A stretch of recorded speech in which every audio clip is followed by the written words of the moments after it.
Previous video में हमने अपना फार्माकोथेरेपेटिक्स में चैप्टर सेकंड के अंदर ए पार्ट कार्डियोवास्कुलर सिस्टम उसको कवर किया था, जिसमें अपने हाइपरटेंशन देखा, एंजाइना के बारे में पढ़ा, कौन कौन सा उसका क्या क्या है, etiopathogenesis, clinical manifestation, non pharmacological, pharmacological management. हमने ये सारी चीजें चारों टॉपिक्स की पढ़ ली थी। ठीक है, अब हम अपने नेक्स्ट टॉपिक की तरफ चलते हैं। सिलेबस में है respiratory system B part, chapter second के ही ये सारे आप देखते जाओगे, ए बी सी डी ऐसे करके पूरे पार्ट के साथ ये सब्जेक्ट आपका खत्म हो जाएगा। ठीक है, इससे भी पहले मैं आपको बता दूं कि जो भी सब्जेक्ट्स हैं हमारे चैनल पे सारे अपलोड हैं, प्लेलिस्ट आपको पूरी मिल जाएगी प्रीवियस वीडियोस की, और उनके नोट्स आपको डिस्क्रिप्शन में जाएंगे, वहां पे टेलीग्राम चैनल का लिंक होगा, ग्रुप का भी लिंक होगा। कोई क्वेरी है तो यार ग्रुप में पूछो, और अगर पूरे नोट्स चाहिए तो वो आपको जा करके चैनल पे मिल जाएगा, उसमें पिन किया हुआ है। पिन करे हुए में आपको जितने भी नोट्स हैं अब तक के वो मिल जाएंगे। अगर वहां नहीं मिलता है तो उसको ओपन करो, मीडिया में जाओ, सारी फाइल्स आपको वहां पे मिल जाएंगी। तो चलो स्टार्ट करते हैं। पहले मैं सिलेबस में दिखा देती हूँ। ये देखो रेस्पिरेटरी सिस्टम, तो अब ये इसका रेस्पिरेटरी सिस्टम का यहाँ पे मतलब है कि अब इससे रिलेटेड अगर इसमें कोई कमी आ जाए, कोई डिफेक्ट हो जाए, कोई किसी चीज की तकलीफ हो, तो उससे हमें क्या क्या बीमारियां हो सकती हैं। तो ये 4 घंटे का है ये वाला पार्ट हमारा, जिसके अंदर हमें अस्थमा और सीओपीडी के बारे में पढ़ना है। तो चलो देखते हैं थोड़ा।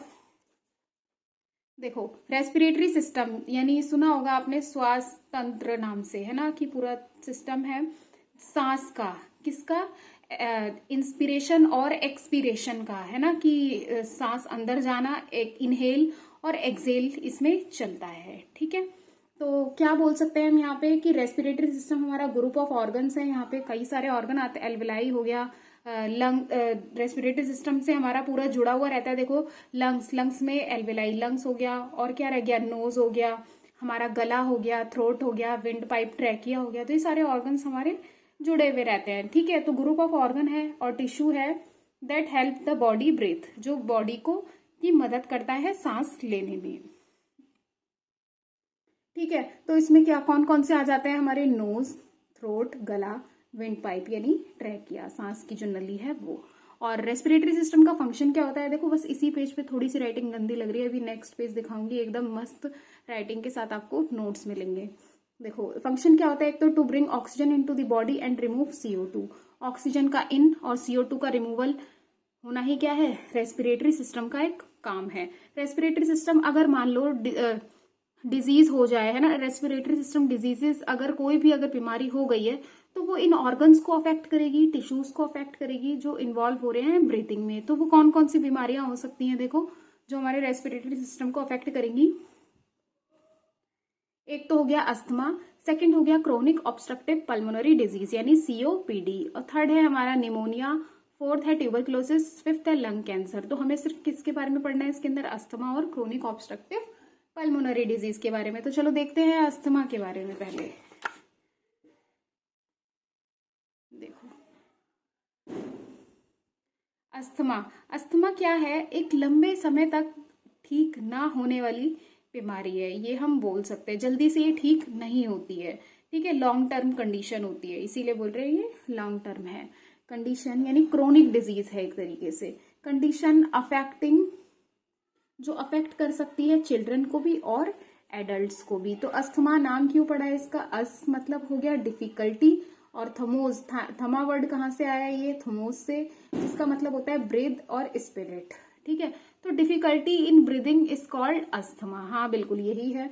देखो अस्थमा एक ऐसी कंडीशन है that causes difficulty with breathing, जिसमें डिफिकल्टी होती है, दिक्कत होती है ब्रीदिंग में, बिकॉज ऑफ इन्फ्लामेशन। क्या हो जाती है, इन्फ्लेमेशन हो जाती है। इन्फ्लेमेशन मतलब कि सूजन आ जाना, स्वेलिंग हो जाना उस एरिया में, रेडनेस हो जाना, ये सब क्या है, इन्फ्लामेशन है। स्वेलिंग हो जाएगी तो उससे क्या हो जाएगा, जो अंदर की जो पाइप है, एयरवे है, ट्रैकिया है, वो उसमें नैरोइंग भी होगी। क्या होगी, वो पतली हो जाएगी काफी, बाहर स्वेलिंग है और अंदर से बहुत ज्यादा नैरो हो गई है। तो ये अस्थमा का एक कंडीशन है ये, ठीक है, जिसमें नैरो हो जा रही है हमारी एयरवेज बोल दो, एयर विंड पाइप में नैरोइंग हो गई है, ट्रैकिया में नैरोइंग हो गई है। ठीक है, नैरो हो जाना यानी पतला हो जाना। ठीक है, और क्या प्रोड्यूसेस है, विस्लिंग साउंड। कैसा साउंड आता है, जैसे सीटी बज रही है, जैसे सांस लेता है ना अस्थमा का पेशेंट, तो देखना आवाज आती है उसके सांस लेने में भी, तो उसी को हम विस्लिंग साउंड को क्या बोलते हैं, व्हीजिंग बोलते हैं। When you breathe out and shortness of breath, जो है सांस लेना जो है बहुत कम समय के लिए सांस लेना और फिर जल्दी से इनहेल एक्सहेल जब जल्दी जल्दी होने लग जाए तब भी हम कहते हैं कि शॉर्टनेस ऑफ ब्रीथ हो रही है, तो इसी को हम क्या बोलते हैं, अस्थमा बोल देते हैं। ठीक है, ये हो गया। अब इसका एटियोपैथोजेनेसिस देखते हैं, यानी कि कॉज क्या है और कैसे डिजीज पूरी डेवलप हो रही है, कैसे वो उत्पन्न हो रही है। तो देखो एक्टिवेशन, तो सबसे पहले क्या होगा, एक्टिवेशन होगा। हमारे अंदर क्या होते हैं, मास्ट सेल्स प्रेजेंट होते हैं, जो एंटीजन एंटीबॉडी देखते हो ना, इन सब का पूरा रिलेशन रहता है वो मास्ट सेल से रहता है। तो ऐसे देखो यहाँ पे क्या हो रहा है, जैसे ही हमारे मास्ट सेल एक्टिवेट हो जाते हैं तो वो कुछ केमिकल्स को रिलीज करते हैं। उन केमिकल्स को हम क्या बोलते हैं, मीडिएटर्स बोलते हैं। क्या बोलते हैं, तो पहला स्टेप क्या था, एक्टिवेशन का। हमारे मास्ट सेल्स हैं वो एक्टिवेट हो चुके हैं, जिनकी वजह से कुछ केमिकल्स निकल रहा है, जिनको हम मीडिएटर्स बोल रहे हैं। उसके बाद परपिट्यूशन होगा। क्या होगा, परपिट्यूशन, मतलब कि ये जो केमिकल्स है ना, ये कॉन्टिन्यूसली बहुत तेजी से ये इंक्रीज करते रहेंगे, ब्लड फ्लो को बढ़ाते रहेंगे, वेजो कंस्ट्रिक्शन करेंगे, यानी कि जो हमारी वेसल्स हैं उनको पतला करेंगे।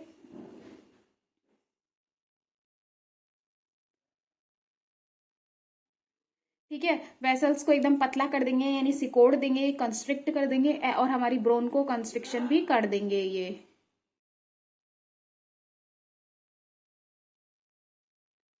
ठीक है, परपिटेशन का मतलब हो गया है कि जो केमिकल्स हैं, जो मेडिएटर हैं, वो लगातार निकलते जा रहे हैं, जिसकी वजह से ब्लड फ्लो हो जा रहा है, बहुत ज्यादा बढ़ जा रहा है, और वेजो कंस्ट्रिक्शन हो जा रहा है, यानी वेसल्स जो है वो हमारी सिकुड़ती जा रही हैं, और ब्रोनको कंस्ट्रिक्शन, यानी कि जो हमारा विंड पाइप है, जो पूरा ट्रेकिया है, ब्रोनकाई है, पूरा लेकर के विंड पाइप के बाद क्या स्टार्ट हो जाता है, ब्रोनकाई, तो वो सब हमारे सिकुड़ने लग गए हैं। किनकी वजह से, केमिकल्स। अब खुद सोचो, जितना ज्यादा कोई चीज कंस्ट्रिक्ट होगी तो वो वहां से कोई चीज बाहर आने में और अंदर जाने में क्या होगा, दिक्कत तो होगी ना। तो सेम ऐसे ही हो रहा है, ऑक्सीजन अंदर पहुंचने में टाइम लग रहा है, CO2 बाहर आने में टाइम लग रहा है, तो जिसकी वजह से क्या हो रहा है, अस्थमा जनरेट हो जा रहा है, अस्थमा का डेवलपमेंट हो जा रहा है। तो 2 स्टेप हो गए अभी, एक्टिवेशन, परपिट्यूशन।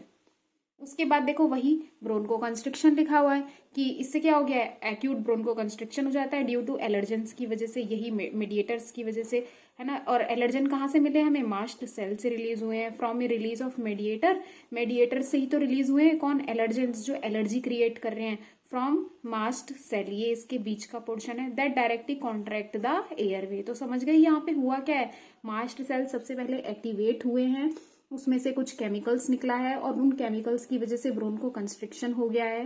ठीक है, और वो केमिकल्स ही हमारे क्या है, एलर्जेंस हैं। ठीक है, प्रोग्रेशन, अब क्या होगा, धीरे धीरे वो चीज बढ़ेगी। As asthma become more persistent, यानी अब वो रहेगा।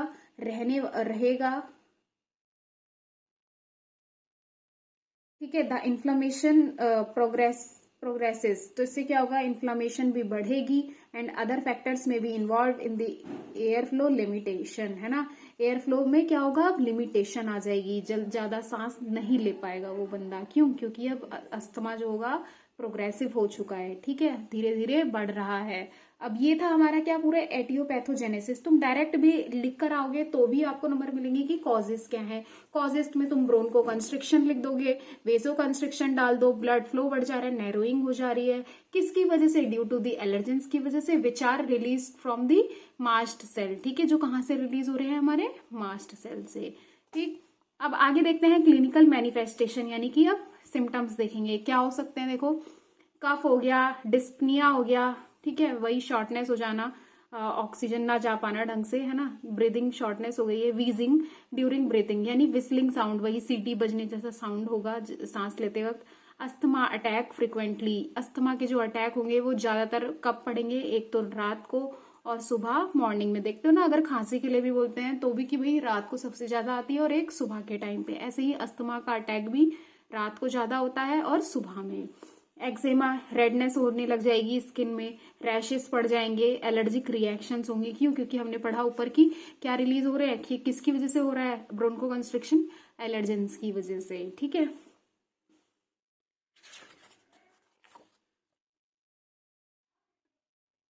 अब क्या देखेंगे, नॉन फार्माकोलॉजिकल मैनेजमेंट की हम बिना मेडिसिन दिए कैसे ठीक करते हैं। रिड्यूस एक्सपोजर, यानी उसके कांटेक्ट में मत आओ, उसके खुले में मत जाओ, जैसे कि टू इंडोर एलर्जेंस, जो घर के अंदर एलर्जी वगैरह धूल वगैरह हो रही है उसको रिड्यूस करो।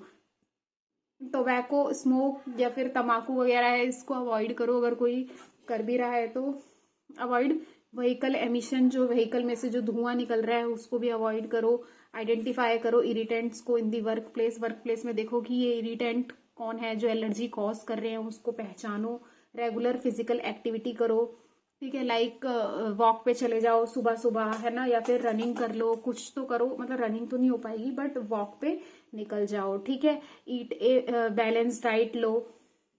वॉश बेडशीट टाइमली, यानी कि कहीं उस पर धूल ना चिपके कभी, इसलिए वॉश करो टाइम के साथ। योगा करो डेली, ठीक है। वैक्सीनेशन करवाओ, टीकाकरण और इन्फेक्शन कंट्रोल रखो, ठीक है, ताकि अस्थमा ना हो। तो ये हो गया नॉन फार्माकोलॉजिकल, ठीक है। Long term asthma control medication में क्या है, इनहेल्ड कॉर्टिकोस्टेरॉइड्स दिए जाएंगे, जिसमें से फ्लूटिकासोन, ब्यूडेसोनाइड है।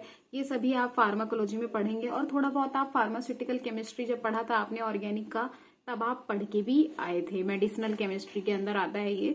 फ्लूटिकासोन हो गया, ब्यूडेसोनाइड हो गया, एक भी अगर आपको याद रहता है तो भी ठीक है। दूसरा क्या है, ल्यूकोट्राइन मॉडिफायर्स होंगे, ठीक है। जो इंटरल्यूकिन्स वगैरह होते हैं वो आते हैं इसके अंदर, जैसे मॉन्टेल्यूकास्ट हो गया, एलर्जी में दिया जाता है सबसे ज्यादा, या फिर जाफिर लुकास्ट हो गया, ठीक है। दोनों मेडिकेशन हमारे इंपॉर्टेंट है। ये हो गया। उसके बाद लॉन्ग एक्टिंग बीटा एगोनिस्ट रहते हैं, वो साल्मेट्रॉल हो गया, और एक थियोफाइलिन भी आ जाता है, ये हमारा CNS स्टिमुलेंट होता है, ये भी दिया जाता है। ये हमारा अस्थमा के ट्रीटमेंट में भी इसका रोल है। कॉम्बिनेशन इनहेलर में देखो, फ्लूटिकासोन इनहेल्ड कॉर्टिकोस्टेरॉइड, और दूसरा हमारा रहता है क्या, salmeterol, long acting beta agonist, salbutamol वगैरह भी इसी के अंदर आते हैं। उसके बाद क्विक रिलीफ के लिए देना है तो शॉर्ट एक्टिंग बीटा एगोनिस्ट देंगे, जिसमें हमारा क्या रहता है, एल्ब्यूट्रॉल रहता है, और एक इप्राट्रोपियम, सुना होगा सॉल्ट के साथ आता है ना, ये इप्राट्रोपियम ब्रोमाइड के नाम से, तो ये वो ही है, ठीक। अब एक एलर्जी के लिए अलग से मेडिकेशन भी होता है, ओमेलीजुमैब दे दिया। अगर किसी को एलर्जी हो रही है तो हम ये दे सकते हैं, या फिर मॉन्टेल्यूकास्ट हो गया, यानी कभी रनी नोज हो गई है ना, कोल्ड वगैरह, तब भी दे दी जाती है, ठीक है। तो ये हो गया फार्माकोलॉजिकल मैनेजमेंट, जिसमें हमने लॉन्ग टर्म अस्थमा कंट्रोल के बारे में पढ़ा और क्विक रिलीफ के बारे में, और एलर्जी मेडिकेशन इसमें हमने इनहेल्ड देखे, ल्यूकोट्राइन देखा, लॉन्ग एक्टिंग देखा, कॉम्बिनेशन देखा, और नॉन फार्माकोलॉजिकल मैनेजमेंट के बारे में पढ़ा। देन देखो एटियोपैथोजेनेसिस देखा कि मास्ट सेल की वजह से अस्थमा हो रहा है, मास्ट सेल से कुछ मीडिएटर्स निकल रहे हैं जो कि एलर्जेंस हैं हमारे, जो ब्रोंको कंस्ट्रिक्शन करते हैं। ये सारी चीजें देखी, प्रोग्रेशन कैसे हो रहा है और सिम्टम्स क्या क्या हैं ये देख लिया। अब आगे बढ़ते हैं किसकी तरफ, COPD, यानी कि क्रोनिक ऑब्स्ट्रक्टिव,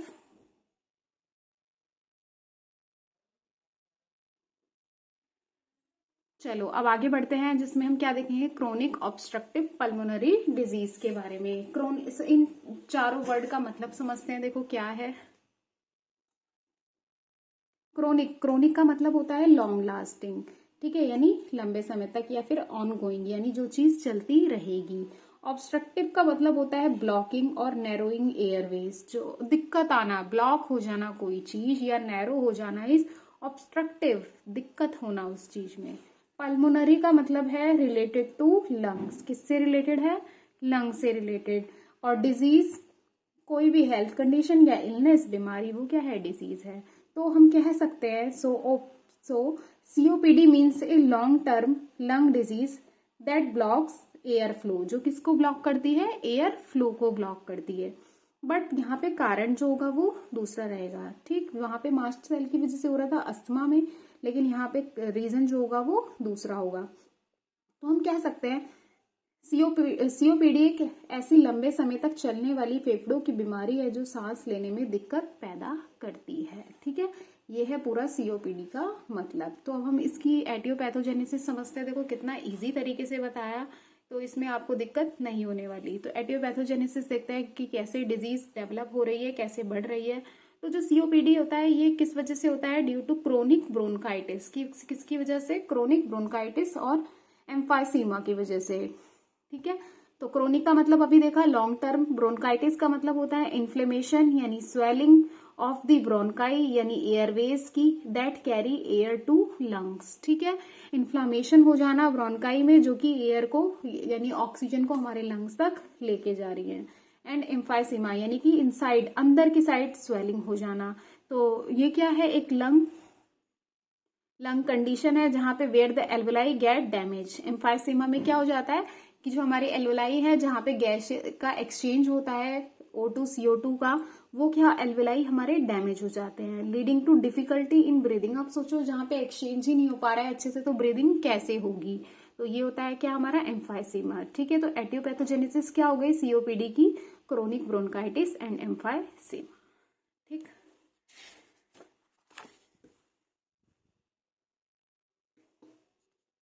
और क्या क्या हो सकता है देखो एटियोपैथोजेनेसिस यानी कॉज, और क्या क्या है, chronic exposure to irritant, irritant की वजह से भी हो सकता है, जैसे कि सिगरेट स्मोकिंग हो गया मेन कॉज, या फिर डस्ट केमिकल्स या फ्यूम्स धुआं वगैरह निकल रहा है वहां से भी हो सकता है, या फिर ओवर प्रोडक्शन ऑफ म्यूकस। क्या हो रहा होगा कि जो म्यूकस है, म्यूकस जो बनता है लिक्विड सा, वो बहुत ज्यादा बन रहा होगा। आप सोचो जो बलगम टाइप है ना, मलगम बोले जिसे, अगर वो ज्यादा बनता जाएगा ज्यादा बनता जाएगा तो उससे भी क्या होगा, ऑब्स्ट्रक्शन होगा, नैरोइंग हो जाएगी, है ना, एयरवेज की, ब्रोंकाई की, और ब्रोंकियल वॉल जो होगा उसमें थिकनिंग भी हो सकती है, इन्फ्लेमेशन की वजह से भी हो सकता है, या फिर एल्वोलाई जो है वो डिस्ट्रक्शन हो गया है यानी वही एम्फाइसीमा हो गया है, एल्वोलाई डैमेज हो गए हैं हमारे। और एक और मेन रीजन हो सकता है कि डेफिशिएंसी ऑफ अल्फा 1 एंटीट्रिप्सिन। क्या है, एंटीट्रिप्सिन अल्फा 1 जो है उसकी या तो कमी हो रही होगी, उसकी कमी होगी तो वो क्या है, एक प्रोटीन है जो हमारे लंग्स को प्रोटेक्ट करके रखता है। ये इंपॉर्टेंट है, देखो ये किसी को नहीं पता होगा तो ये आप पढ़ो, क्या करो आप पढ़ो, हर किसी को जो चीज ना पता हो उससे आप अपने आप को, अगर आपको वो पता है तो ही आप अपनी आइडेंटिटी बता सकते हो, है ना, कि ये हाँ भाई इस बंदे को ये चीज पता है। तो इस पे फोकस रखो, डेफिशिएंसी ऑफ अल्फा 1 की वजह से भी हमारा COPD हो सकता है। क्लिनिकल मैनिफेस्टेशन क्या होंगे यानी साइन एंड सिम्टम्स, तो क्रोनिक कफ, लंबे समय से अगर कफ हो रहा है वो हमारा पहला प्राइमरी सिम्टम होगा किसका, COPD का। या फिर हाइपर स्टिमुलेशन हो गया है किसका, गोबलेट सेल का, and the mucus secreting gland leading to over production of sputum, वही बलगम जो है वो बहुत ज्यादा उसका ओवर प्रोटेक्शन हो रहा है और गोबलेट सेल से बहुत ज्यादा निकल रहा है ना, म्यूकस वगैरह। ठीक है, और या फिर डिस्पनिया यानी शॉर्टनेस ऑफ ब्रेथ इस प्रोग्रेसिव, ये भी जो है चला आ रहा है इसकी वजह से भी हो सकता है। या फिर वीजिंग यानी विस्लिंग साउंड हो रहा हो, चेस्ट टाइटनेस, छाती में बहुत ज्यादा टाइट टाइट लग रहा हो, या फिर थकान बहुत ज्यादा हो रही है, इसकी वजह से भी क्या हो सकता है, COPD हो सकता है। ठीक है, एटियोपैथोजेनेसिस समझ में आ गया, क्रोनिक ब्रोंकाइटिस और एम्फाइसीमा की वजह से हो सकता है, सिगरेट स्मोकिंग, डस्ट, केमिकल इनकी वजह से, या म्यूकस का प्रोडक्शन ज्यादा हो रहा है, या फिर थिकनिंग हो गई है, डिस्ट्रक्शन हो गया एल्वोलाई का। क्लिनिकल मैनिफेस्टेशन में देखा क्रोनिक कफ है उसकी वजह से भी, क्रोनिक मतलब कोई भी चीज अगर लंबे समय तक चल रही है, या फिर गोबलेट सेल का जो है बहुत ज्यादा एक्टिव है जिसकी वजह से म्यूकस का प्रोडक्शन जो हो रहा है वो बहुत ज्यादा हो रहा है। ठीक है, डिस्पनिया भी हो सकता है। अब क्या है, नॉन फार्माकोलॉजिकल मैनेजमेंट, वही जो कि सेम रहता है जैसे एजुकेशन, पूरा इसके बारे में अवेयर रहना कि अगर लंबे समय तक कफ हो रहा है तो जाओ डॉक्टर को दिखाओ, नहीं तो ज्यादा दिक्कत हो जाएगी। सेल्फ मैनेजमेंट या खुद मैनेज करना, वही गरारे करना, गुनगुना पानी पीना, खुद की ध्यान खुद से रखना, फिजिकल एक्टिविटी, है ना, वॉक वगैरह पे जाना, पल्मोनरी रिहेबिलिटेशन प्रोग्राम। रिहेबिलिटेशन का मतलब होता है किसी भी चीज से अगर छुटकारा दिलाना है तो उसको हम रिहेबिलिटेशन भेजते हैं, रिहेबिलिटेशन प्रोग्राम्स करते हैं। ठीक है, पल्मोनरी रिहेबिलिटेशन प्रोग्राम होंगे, उसके लिए exercise, training, self management, education, nutritional support, vaccination, oxygen therapy दी जाएगी। ठीक है, अब फार्माकोलॉजिकल मैनेजमेंट देखें तो क्या आएगा इसके अंदर, एक तो ब्रोंकोडाइलेटर्स आएंगे जो हम किसमें पढ़ रहे थे, बीटा एगोनिस्ट में पढ़ रहे थे, है ना। तो देखो जैसे साल्ब्यूटामोल, इप्राट्रोपियम, ये हो गया। कॉर्टिकोस्टेरॉइड्स पढ़ा था वहां पे भी इनहेल्ड वाले, अब यहाँ पे सिर्फ कॉर्टिकोस्टेरॉइड है, फ्लूटिकासोन।